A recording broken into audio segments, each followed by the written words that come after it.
छत्तीसगढ़ में पढ़ाई लिखाई का स्तर सुधारने के लिए छत्तीसगढ़ की विष्णुदेव साय सरकार युक्ति युक्तकरण फॉर्मूला लागू कर रही है। लेकिन ये युक्ति कभी सरकारी स्कूलों को बंद करने तो कभी आधी रात को शिक्षकों की काउंसलिंग को लेकर बड़े विवादों में फंस गई है। शिक्षा विभाग का कहना है कि नए फॉर्मूले के तहत सूबे के 10,463 सरकारी स्कूलों में से सिर्फ 166 स्कूलों का समायोजन किया जाएगा। लेकिन द सूत्र की पड़ताल में पता चला कि अकेले बस्तर संभाग में ही 1600 से ज्यादा सरकारी स्कूलों पर ताला जड़ने की तैयारी की जा रही है। सरकार बार बार कह रही है कि युक्ति युक्तकरण का मकसद स्कूलों को बंद करना नहीं, बल्कि छात्रों और शिक्षकों की संख्या के हिसाब से स्कूलों को मर्ज करना है। लेकिन ये पहल जिन शिक्षकों और छात्रों के लिए की जा रही है वही इससे खुश नहीं है और शिक्षक तो विरोध में सड़क पर भी उतर चुके हैं। कुछ लोग तो ये तक कह रहे हैं कि अगर सरकार को युक्ति युक्तकरण करना ही है तो सबसे पहले अपनी कैबिनेट में करें। भला प्रदेश में 2 मुख्यमंत्रियों की क्या जरूरत है? आखिर किस तरह सरकार के लिए बड़ी चुनौती बन गई ये युक्ति, बता रहे हैं रायपुर से हमारे ब्यूरो चीफ अरुण तिवारी। जो युक्ति उपकरण है ये छात्रों के हित में पिछले समय ऐसा ट्रांसफर हुआ पिछली सरकार में कि 300 स्कूल शिक्षक विहीन है, 5000 स्कूल एक शिक्षकीय है और बहुत सारे मैदानी क्षेत्र के स्कूल हैं जहां स्टूडेंट से टीचर जाता है। युक्ति युक्तकरण में किसी भी एक भी स्कूल बंद नहीं हो रहा है। जिस तरीके से गलत प्रचार इसके विषय में किया गया, स्कूल बंद नहीं हो रहा है, 2 स्कूल मर्ज हो रहे हैं। ये अच्छी व्यवस्था है ना। इस अच्छी व्यवस्था को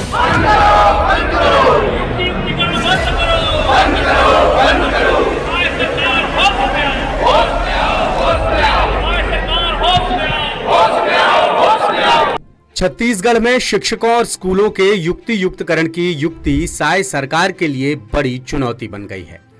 मुख्यमंत्री कह रहे हैं कि ये फॉर्मूला छात्रों और शिक्षकों के हित में है। इसके तहत ना तो स्कूल बंद होंगे, ना ही शिक्षकों के पद खत्म होंगे। लेकिन शिक्षकों का कहना है कि सरकार नए फॉर्मूले के नाम पर शिक्षा का स्तर गिराने की कोशिश कर रही है। इससे न सिर्फ छात्रों का नुकसान होगा, बल्कि शिक्षकों के हजारों पद भी खत्म हो जाएंगे। इसी बीच द सूत्र को बस्तर संभाग के संयुक्त संचालक शिक्षा से एक चौंकाने वाली जानकारी मिली है, जिसके मुताबिक बस्तर, बीजापुर, कोंडागांव, नारायणपुर, दंतेवाड़ा, कांकेर और सुकमा जिले में ऐसे स्कूलों को चिन्हित किया गया है जहां या तो बहुत कम छात्र हैं या फिर एक ही परिसर में या आसपास 2 से ज्यादा स्कूल चल रहे हैं और युक्ति युक्तकरण के तहत इन्हीं स्कूलों को मर्ज किया जाएगा। शिक्षा विभाग की रिपोर्ट के मुताबिक बस्तर संभाग के ऐसे 1611 स्कूल हैं जिन्हें मर्ज करने के नाम पर बंद करने की तैयारी है।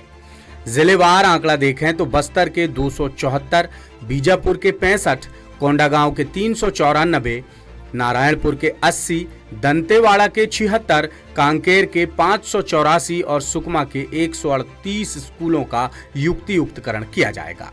सरकार का दावा है कि इससे शिक्षक विहीन, एकल शिक्षकीय और बाकी जरूरत वाले स्कूलों में अतिशेष शिक्षकों की पदस्थापना हो सकेगी, जिसका सीधा फायदा छात्रों को ही मिलेगा। शिक्षा विभाग का तर्क है कि एकीकृत स्कूलों में एक ही कैंपस में पढ़ाई होगी, जिससे छात्र नियमित रूप से स्कूल आएंगे, यानी उनकी उपस्थिति बढ़ेगी और ड्रॉप आउट रेट कम होगा। इसके अलावा प्रशासनिक खर्च में भी कमी आएगी और बचत का इस्तेमाल शिक्षा की गुणवत्ता सुधारने के लिए किया जा सकेगा।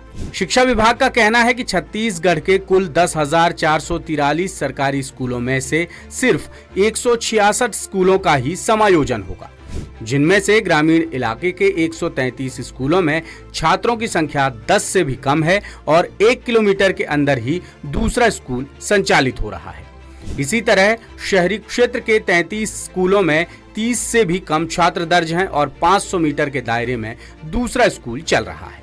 इस वजह से 166 स्कूलों को बेहतर शिक्षा के मकसद से समायोजित किया जाएगा, जिसका छात्रों की पढ़ाई पर जरा भी प्रतिकूल असर नहीं पड़ेगा। बाकी 10,297 सरकारी स्कूल यथावत चलते रहेंगे। उनमें सिर्फ प्रशासनिक और शैक्षणिक स्तर पर जरूरी समायोजन किए जाएंगे। सरकारी स्कूल भवनों का इस्तेमाल पहले की तरह ही होता रहेगा और जहां जरूरत होगी वहां शिक्षकों की भर्ती भी की जाएगी। साय सरकार के उप मुख्यमंत्री विजय शर्मा का कहना है कि स्कूलों का समायोजन करना और बंद करना दोनों अलग अलग बातें हैं। समायोजन यानी आसपास या एक ही कैंपस में चलने वाले स्कूलों को एक कर बेहतर संसाधन उपलब्ध कराना, जिसका मकसद छात्रों को अच्छी शिक्षा देना है, ना कि स्कूल बंद करना। सूबे में शिक्षकों के भारी विरोध के बीच उप मुख्यमंत्री शर्मा ने साफ किया कि युक्ति युक्तकरण के तहत एक भी स्कूल बंद नहीं होगा। युक्ति युक्तकरण में किसी भी एक भी स्कूल बंद नहीं हो रहा है। जिस तरीके से गलत प्रचार इसके विषय में किया गया है, स्कूल बंद नहीं हो रहा है। 2 स्कूल मर्ज हो रहे हैं। एक ही प्रीमाइसेस में एक मिडिल स्कूल है, एक प्राइमरी स्कूल है और दोनों के प्रधान पाठक अलग अलग हैं, तो दोनों स्कूल मर्ज हुए, तो बंद नहीं हुआ। अभी बिल्डिंग उतनी है, कक्षाएं उतनी है, छात्र उतने हैं, सिर्फ प्रधान पाठक एक होगा तो ठीक है, प्रधान पाठक एक हो सकता है। अब एक जो प्रधान पाठक बचे तो वो पद खत्म नहीं हो गया, उस व्यक्ति को कहीं और काम उससे लिया जा रहा है। ये अच्छी व्यवस्था है ना, इस अच्छी व्यवस्था को दुष्प्रचारित किया जा रहा है, ये गलत है। इधर राजनांदगांव जिले के शिक्षा अधिकारी ने शिक्षा विभाग को एक रिपोर्ट भेजी है, जिसमें बोर्ड परीक्षाओं के खराब रिजल्ट की वजहें बताई गई हैं। रिपोर्ट के मुताबिक राजनांदगांव जिले के ग्रामीण अंचल के सरकारी स्कूलों में शिक्षकों की कमी के कारण रिजल्ट खराब आए हैं। शासकीय उच्चतर माध्यमिक विद्यालय घोटिया में 10वीं और 12वीं के कुल 103 छात्र दर्ज थे, जहां शिक्षकों के 11 पद मंजूर हैं, लेकिन पदस्थ हैं सिर्फ 3 शिक्षक, यानी 8 शिक्षकों के पद खाली हैं, जिस वजह से 2024-25 में स्कूल का 10वीं का रिजल्ट 27.27% और 12वीं का रिजल्ट 66.66% रहा है, जिस पर खुद शिक्षा अधिकारी ने गंभीर चिंता जाहिर की है। इसी तरह दुर्ग जिले के शिक्षा अधिकारी ने भी विभाग को एक रिपोर्ट भेजी है और उन्होंने भी बोर्ड परीक्षाओं के खराब नतीजे की वजह शिक्षकों की कमी को ही बताया है। शिक्षा अधिकारी के मुताबिक ग्रामीण अंचलों के सरकारी स्कूलों में शिक्षकों की भारी कमी और शहरी क्षेत्रों के स्कूलों में शिक्षकों की अधिकता की वजह से पढ़ाई पर बुरा असर पड़ा है और रिजल्ट भी खराब आए हैं।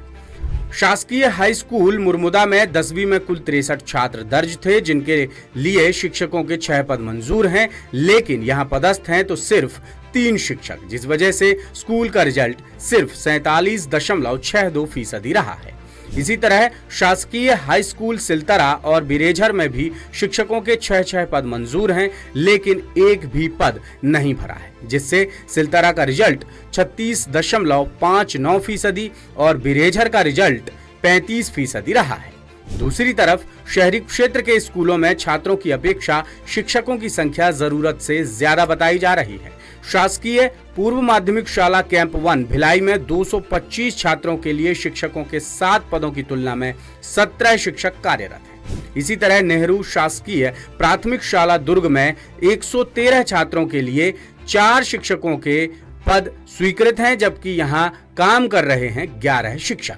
अब आगे की कहानी देखें तो बिलासपुर जिला मुख्यालय में बुधवार यानी 4 जून से अतिशेष शिक्षकों की काउंसलिंग होनी है, जिसके लिए डीईओ ऑफिस से आदेश भी जारी हो चुका है। लेकिन इस आदेश ने शिक्षकों और शिक्षक संगठनों को बड़ी हैरानी में डाल दिया है, क्योंकि आदेश के मुताबिक हाई स्कूल और हायर सेकेंडरी स्कूलों के अतिशेष शिक्षकों की काउंसलिंग रात 3 बजे से कराने का जिक्र है। इससे वो शिक्षक बड़ी टेंशन में आ गए हैं, जिनका नाम डीईओ ऑफिस ने अतिशेष की सूची में रखा है। फिलहाल छत्तीसगढ़ के कई जिलों में युक्ति युक्तकरण की प्रक्रिया शुरू हो चुकी है और इसी बीच काउंसलिंग का विरोध भी शुरू हो गया है। खबरें ये भी हैं कि कई जिलों में बिना अतिशेष शिक्षकों की सूची के ही काउंसलिंग की तारीख तय कर दी गई है, जिसका विरोध हुआ तो काउंसलिंग स्थगित करनी पड़ी। ऐसे में सवाल यही है कि छत्तीसगढ़ में नया शैक्षणिक सत्र भारी विवादों के बीच शुरू तो हो रहा है, लेकिन क्या ये सत्र बिना विवादों के खत्म हो पाएगा? लेटेस्ट, इन्वेस्टिगेटिव और इन डेप्थ खबरें देखने के लिए ज्वाइन कीजिए द सूत्र का व्हाट्सएप चैनल, सब्सक्राइब कीजिए यूट्यूब चैनल, लाइक कीजिए फेसबुक पेज और पढ़ते रहिए वेबसाइट www.daसूत्र.com।